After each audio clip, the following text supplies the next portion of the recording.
Good morning, Alta Realty Group agents. This is Kevin Lauren. Hope you are all well.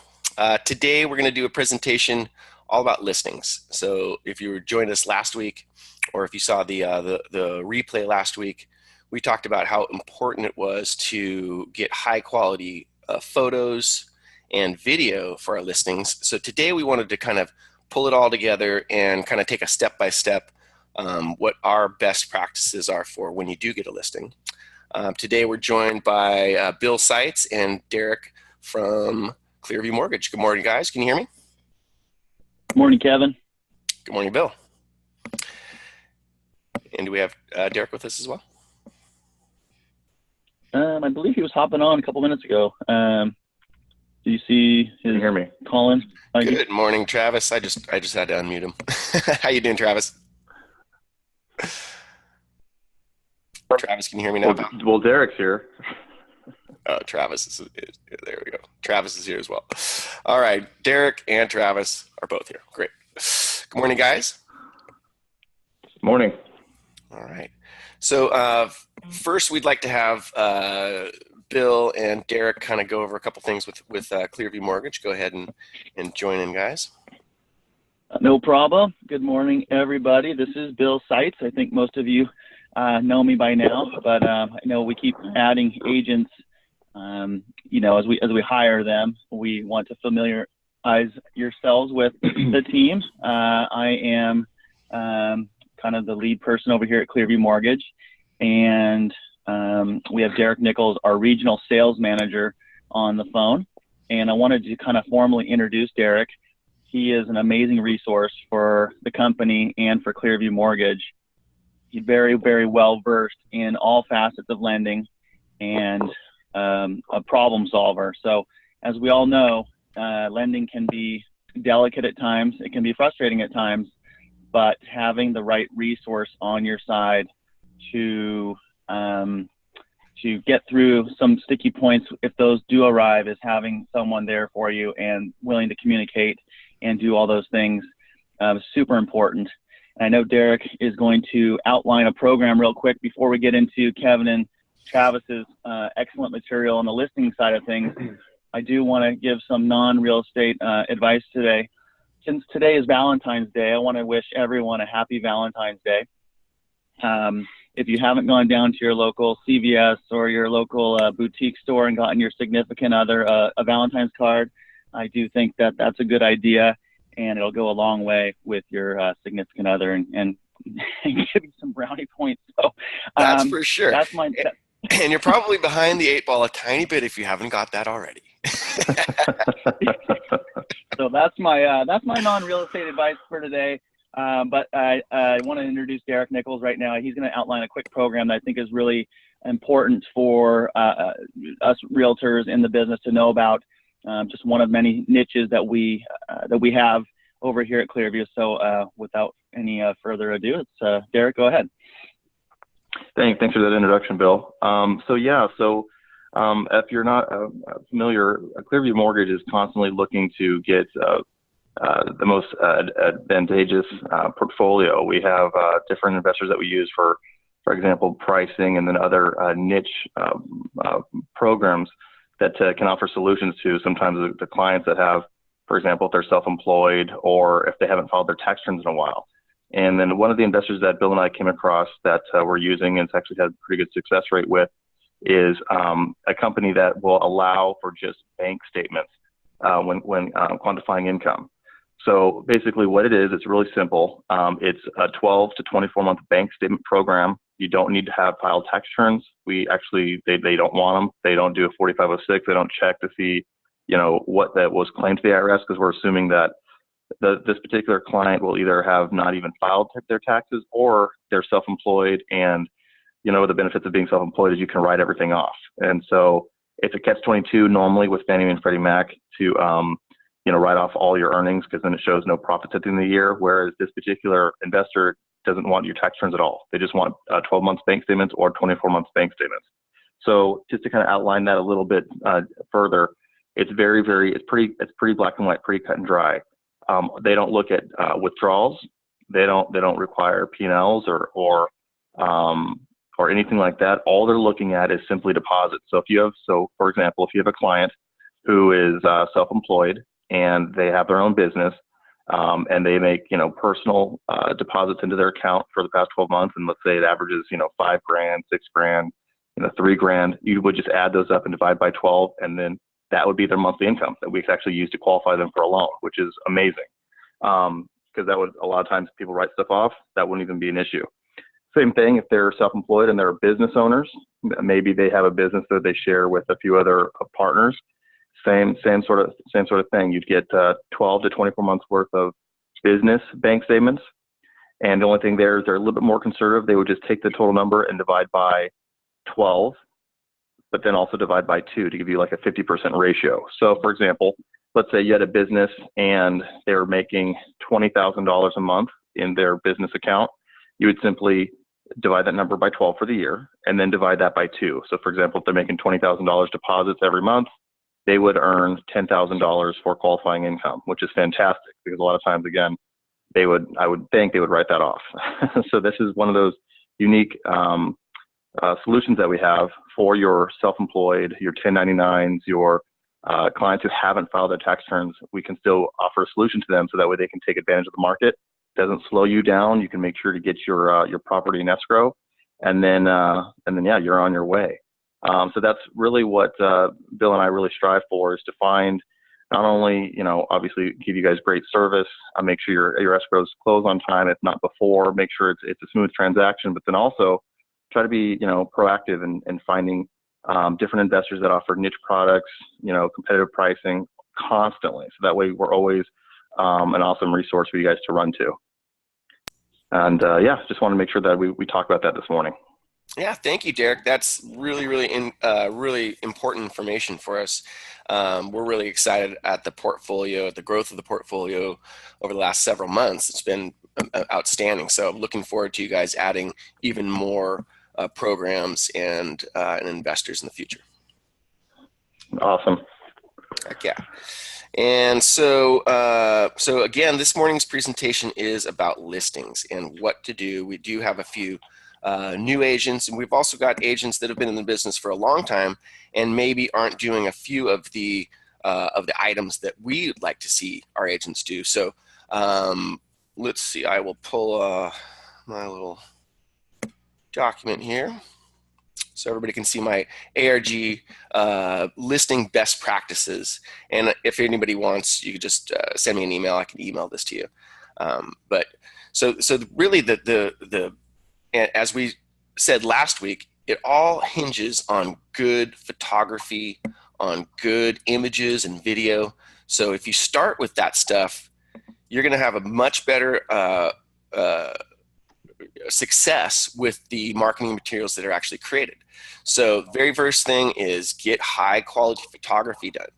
And what I mean by high quality photography is hire a photographer. That's what they do.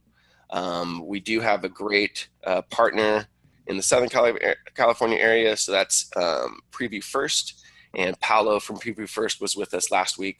Very, very reasonable photography rates, so check them out, previewfirst.com. You can contact us if you are outside of the Southern California area, and they do have other similar affiliates in other areas. So, and I know a lot of you guys have some good local photographers that you work with, and that's just fine. So that's great. And then the second part is taking those high quality photos and creating all the different marketing materials. So creating the property website, virtual tours, all that kind of stuff. As most of you know, all that stuff is automated for you with either the two systems that we're using. So we've got all kinds of great trainings in the ARG Agent Resource Center to help you create those marketing materials, but that would be your next step. So you would want to create those marketing materials, even create a Matterport tour if applicable, all that kind of stuff. Travis, anything you want to add at this point? No, I'm going to let you kind of go through it a little bit, and then maybe I'll wrap up with a couple things that I kind of typically do, and some additional tips, I guess. on top of these. No, that's perfect, Travis. All right, great. And of course, Bill, Trent, Travis, anything that you'd like to interject, of course, you can just stop me and we can discuss anything else. Yeah, Kev, I'll just say one thing real quick as far as the photography. Yeah. I'll just reinforce what you said about the photography. It's so important to get high resolution images or video. It really is the foundation of your marketing. And if you try to use your iPhone, or you try to, I'm going to save, $150 by not putting getting the proper images, you're really doing yourself and your client a disservice. Yeah. When this stuff gets pushed out to Redfin, Zillow, the MLS, your flyers, they just don't look very good. And that's a fact. So if you want to be a pro and you take this business seriously and you really care about having your stuff look sharp, you got to get the photos. You got to have somebody professionally do it. Whether it's your neighbor or somebody you hire, they have to be high resolution. Yeah. And the other thing about having a pro do it is, I'll just go on, even on, the website here for Preview First. When you, especially for the indoor pictures, a pro will make sure, see this picture right here, they'll make sure that if you just try to take a picture and, of an interior, you're not going to see that outside. You will not see the outside at all. So a pro you can see all these interior pictures. They put them in through Photoshop. They doctor them up. They make them look a lot better than you and I could. Everybody can get lucky with an iPhone photo here or there, but you're just not going to get the quality of images if you're just trying to do this stuff yourself. So absolutely the crux, starting with great photography, is just, you got to do it. Second or next thing would be to create a Zillow non-branded walkthrough. And so that's something that Paolo went through last week. And so if you didn't see last week's webinar, you can go to the ARG Agent Resource Center. And of course, the ARG Agent Resource Center is located here. So you just go to our website, put your cursor on contact, and the Agent Resource Center is right there. If you don't have a login, contact me and make sure that you've got a login. So Paolo went through, hold on one second. Looks like we've got a little background noise. I'll mute some. Stop. You're making noise. Get out. What do you think?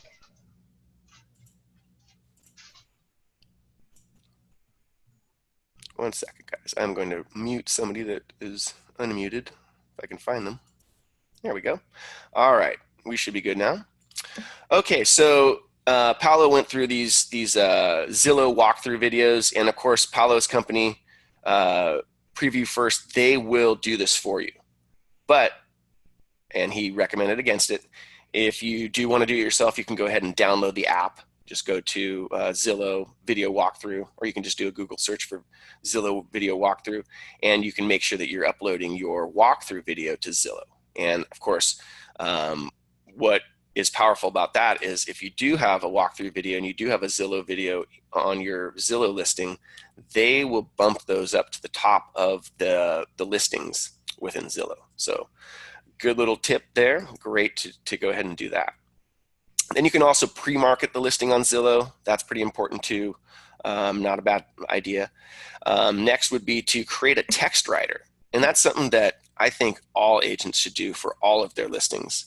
And so a text writer is, with all the different agent marketing systems that we've got, agent marketing and conversion, you do have the ability to create a text. So what happens is you create a writer, put it on your sign out in front of the property, and you will, it'll have something to the effect of, text 123 Main to this number, and you'll get all the info.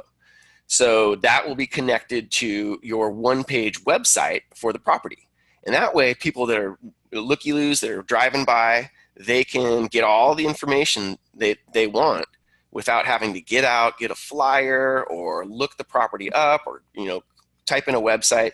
They just simply text it, and immediately they'll get a text back that has all of the information. It's basically a link to your one-page website that is created for you with either one of the tools that we use. So that is super important, because then somebody that is just driving by, you're going to actually capture their information. You're going to capture their phone number. You're going to know that they were interested. You can now text them back, say, hey, do you have any questions?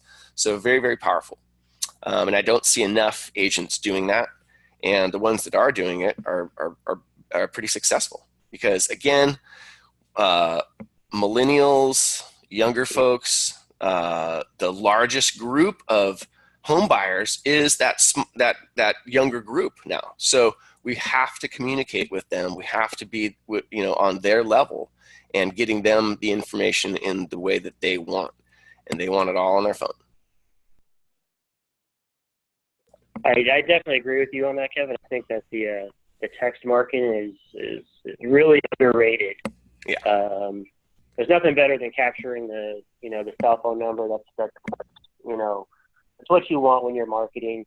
It also gives you a chance to stay in contact with those people that have texted to get information on the home when there's price reductions or open houses or anything of that nature going on. You can always keep those people kind of in the loop, whether it's 3 of them or 50 of them, depending on how many people text on the home. So it's a free thing that we have with the agent marketing system. I really think it's a really good value add in getting some additional contact information. Yeah, and you can the text the writers are not very expensive to create, and so there's really no excuse. You really should be doing that, utilizing that technology, showing first of all your sellers that you have this technology. That goes a long way too. So a lot of the stuff that we do, it's it's making sure the seller is happy with what you're doing. You're putting all your efforts forward, using the technology. You're creating the webs, the one-page website. I should stop calling them one-page property websites, because they, most of these property websites, they've got a virtual tour tab, they've got an area tab, so they're really not one-page websites.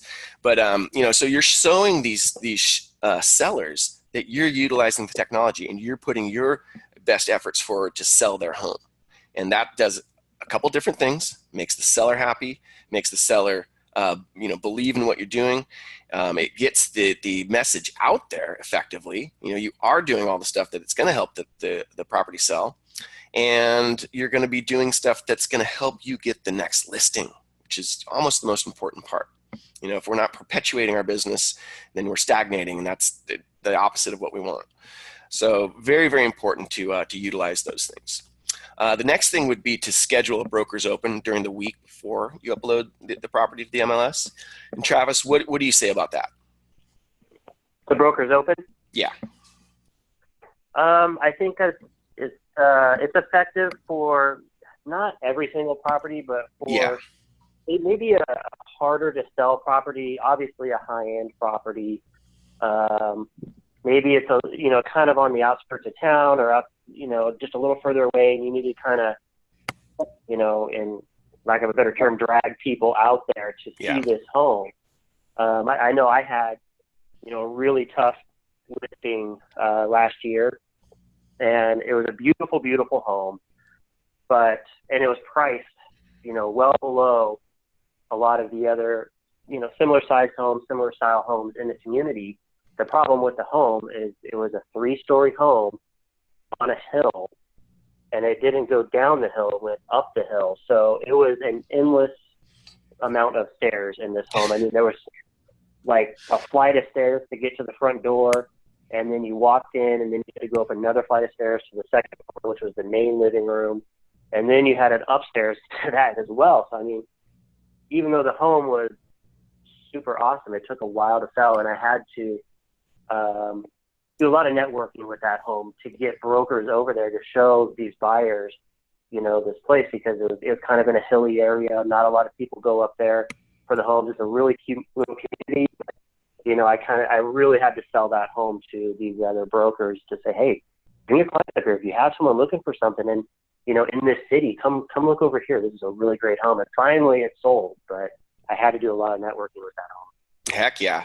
And so, and if you don't do a broker's open, at a minimum, what you want to do is you want to contact all of your local realtors that you've worked with in the past, other ones that you know of, and send them an email and or send them give them a phone call. Let them know that you've got this.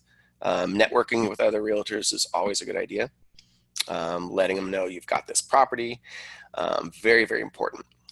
So the next point would be to create kind of a teaser blog post, kind of like, hey, this one's an upcoming property. This is just about to go on the market.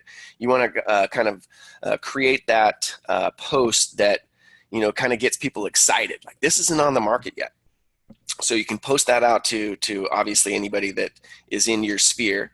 Not a bad idea to boost that post as well. And boosting the post, of course, just means that you're going to be doing some advertising on Facebook. And of course, we've got all kinds of training on that. So that's a very, Kevin. Yes, sir. I can add one thing to that. Not just promoting that on Facebook, but there's a site called Wiki Realty, WIKI Realty.com. If you haven't checked it out yet, if you don't know about it, go check it out. They have amazing page rank when you post a little article or something in the neighborhood. I started using it, came out a couple of years ago. I started using it. I was one of the first people in the area to use it. And I was amazed with the page rank that you would get from your little blog posts. And I would get phone calls, and I got a lot of traffic actually over to my website and my property websites from Realty because they do such a good job with their SEO. So definitely check out that as well for your little blog posts. Nice. And that's great, Travis. You had sent me that recently, and I have not had a chance to check it out. So I'll definitely check that out, and perhaps we can do a subsequent training talking about this. But it looks like a pretty cool system for sure. So we'll check that out. But thank you for that. And Bill, was there something else that you wanted to add to that? Yeah.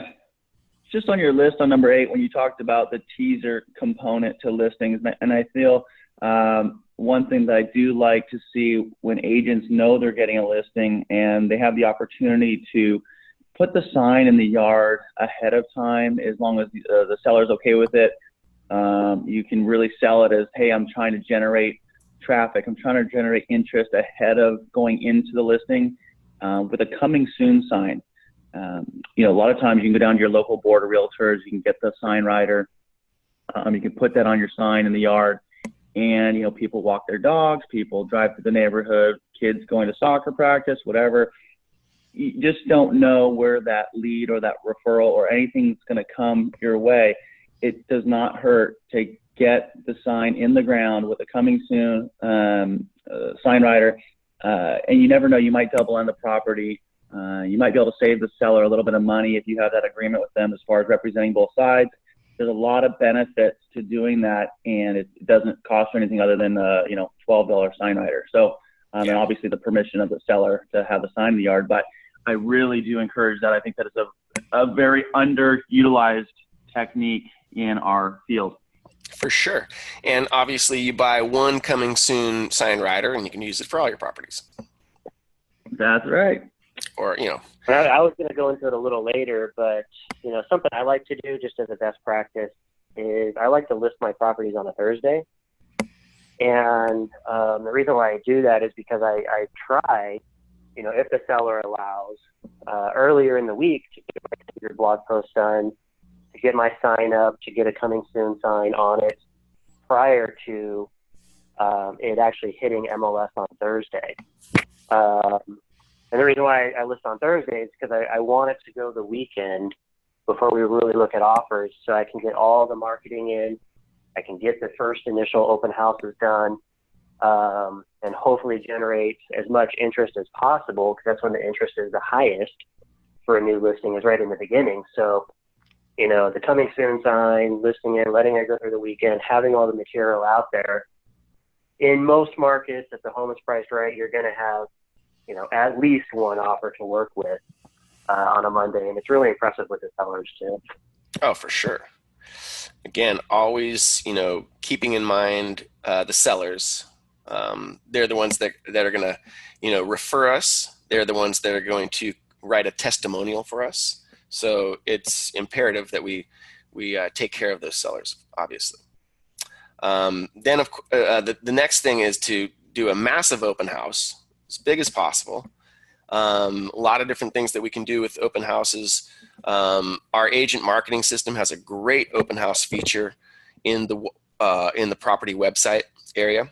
So I can do a separate training on that. It's just super easy, but you just add the dates and the times, and then that will pop up on the one-page website. So if somebody's driving by, they see the text writer, they put the text in, they get the property website, they'll see on the website, hey, there's an upcoming open house this weekend, and there's one in 2 weeks, or whatever the schedule is. So very, very cool. So yeah, you want to, especially if it's a larger listing, 500,000 and up, you want to serve snacks. You want to serve a lunch. You want to, one of our agents, Marcella, has done barbecues. You want to create some kind of event, create some kind of, buzz. Not a bad idea at all. And then, of course, you want to, push that information out through social media. And I would definitely do a boosted post on Facebook and Instagram, and make sure that the people in your general area around the listing know that is happening over the weekend. And you don't have to spend a lot of money. You can spend $5-10 to boost the post on Facebook. Pretty cheap, and it's going to go a long way. So having a big open house, of course, that's going to make the seller happy, and you're going to attract a lot of attention. So that's great. And then like I said, doing that boosted post at least 2 to 3 days prior to the open houses is a great idea to kind of get some buzz and make sure people can kind of plan for that and say, oh, this weekend, yeah, I do want to go see that house. I just saw it come up on my social media. So very, very important to do that. Then the other thing is to, of course, re-engage past buyers that you've worked with in the past. You want to get back in touch with those. It's just a great reason to call them. Most of what we do in real estate marketing is, just trying to stay top of mind with as many of our people that we're in contact with. So, getting back in touch with those people, very, very important. And it's a reason to call. It's a reason to let them know, hey, I've got this new listing. Just wanted to make sure that you're going to be, you're going to come off very professional. They're going to understand that, hey, that this guy's still doing real estate. He's over there, or this woman is still in the game. So you want to just always stay top of mind, and re-engaging with those past clients is a great idea. And I would do a phone call as well as an email.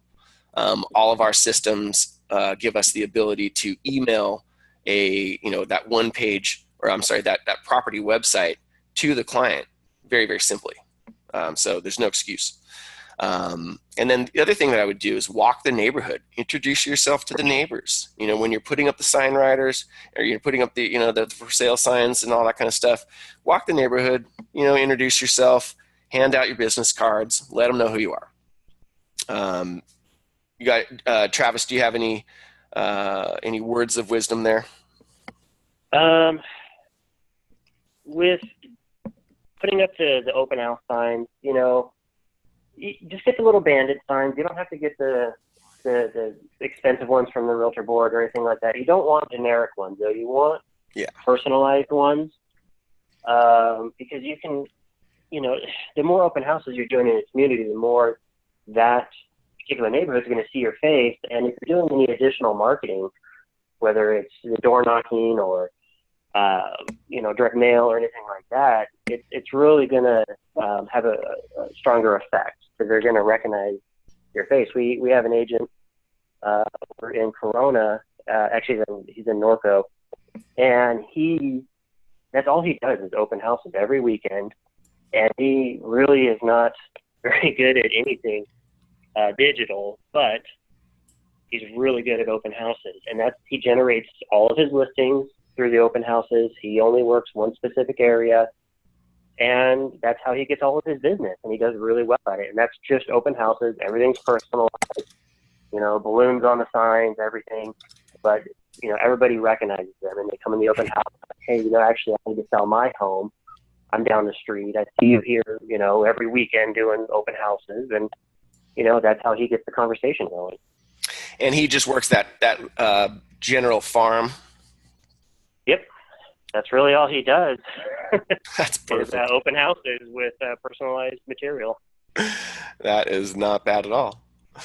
Excellent. And so the last point that I had on the list, we already kind of went over it, is just make sure that you're calling the other area realtors. One thing that we are doing as a company is we're doing some micro-targeting.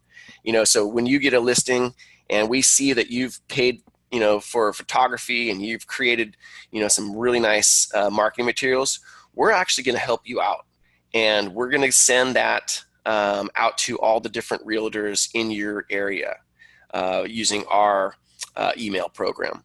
So that helps us out, it helps you guys out. But again, we're not going to do that if the images aren't good. And so it always starts with the good images. If we've got great images, we're going to help you out. We're going to, get that listing out as much as possible. And you're certainly welcome to contact us and ask us to do that.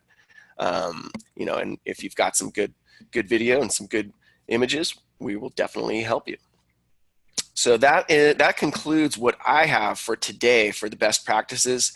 We do have a chat feature. If anybody has any questions, go ahead and put your question into the chat. Bill, Travis, anything else to add to wrap it up? I have a little anecdote here. Go ahead. Sorry. Go for it. No problem. Hey, just real quick on number 14, Kevin. I do have an anecdote that does lend credit to that point. My parents, who getting older in age, they're relocating out to Palm Desert. They live over in Irvine, and there's a real heavy hitter in the community they live in, and his name's Fred Stefanian, and he's been in that Irvine community since I started with Prudential back in 2002.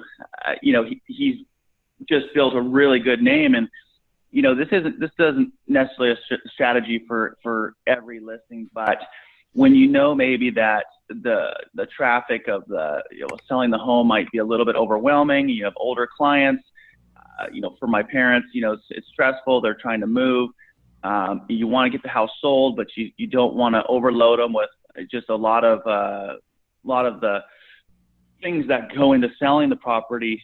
What I did was, there's a couple other pretty large agents in that neighborhood. I went ahead and called Fred and his team ahead of time and talked to him and let him know that the property was coming to market. He was able to give me some really good intel on who they're working with as buyers, set up a couple one-party shows, and the first group that came through wrote an offer. Wow. So, a lot of times we do want competition to net our sellers the best price. And I think that, through exposure and through getting people through the home is naturally the best way to do that. But sometimes there's other facets to the deal, and really understanding, what your clients, what their needs are, where they're going, and how much time they have to do it does play a factor in whether you need to do those types of things and get people through the door and kind of get an offer that, if the number's right, makes sense. You don't have to put your client through, all this, all the stuff that goes into it. And it really worked well for my parents, because now they can kind of rest easy. The house, it gets sold, and they don't have to, but it goes with knowing who these big agents are. These guys have the intel. They have the buyers. They know who is looking, and they have buyers agents that are working on their teams. Get to know them. They can be a tool. Heck yeah. No, that is a very, very important point for sure, bud. And any other anything to add, Travis? I guess I could close with a quick little anecdote too. They would say you need listings to last in this business, and it's totally true. If you're marketing the listing correctly and you're answering your phone, you're going to get more business from it. My second listing I ever took in this business, I got a sign call, and I didn't beat the guy up on the phone about having a pre-approval or anything. He just said, "Hey, I'm out in front of the home. I'd like to take a look at it. Can I take a look?" So sure, why not? I kind of dropped everything, drove over there. Still kind of a young agent, and met the guy over there, and he liked the home, but he didn't buy the home. But I kept in contact with him, and I ended up selling him another home and also selling his home. He was in a townhome, and he wanted to upgrade to a single family. So I got, 2 transactions out of it there. And then he referred me over to his daughter and her husband. And that couple actually ended up buying 3 homes from me. And he referred me to his cousin who bought 2 homes and his brother who bought 1. And it just kept going on. And then I started working with people from California that they knew. And no joke, I have sold from that one listing, without exaggeration, at least 50 homes. Just from that one sign call, because of all the referrals I got. It just kept going and going and going. It was amazing.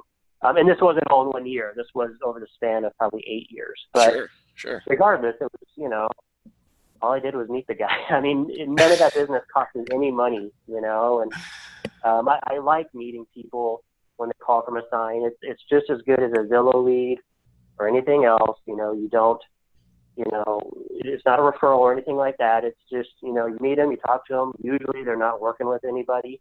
They have to talk to a lender. It's your chance to get over to your lender that you're comfortable with and kind of start developing the relationship. So, definitely, guys, pick up your phone and work the leads and, work listing as much to your benefit as possible, because there could be a lot of business behind it. Heck yeah. And as we all say, when you get the listings, you control your business. So getting those listings is so key. Thank you very much, Travis. Thank you, Bill. Thank you, Derek. Really good stuff today. This webinar will have a replay. So if you missed anything, you can always just check out the replay. The replays are always in the Agent Resource Center in the video area. So feel free to check those out. Anyway, sorry we went over our time a tiny bit today, but all very good stuff. In that case, get out there, make it a great day, and we'll see you guys on the webinar next Wednesday. Thanks, guys.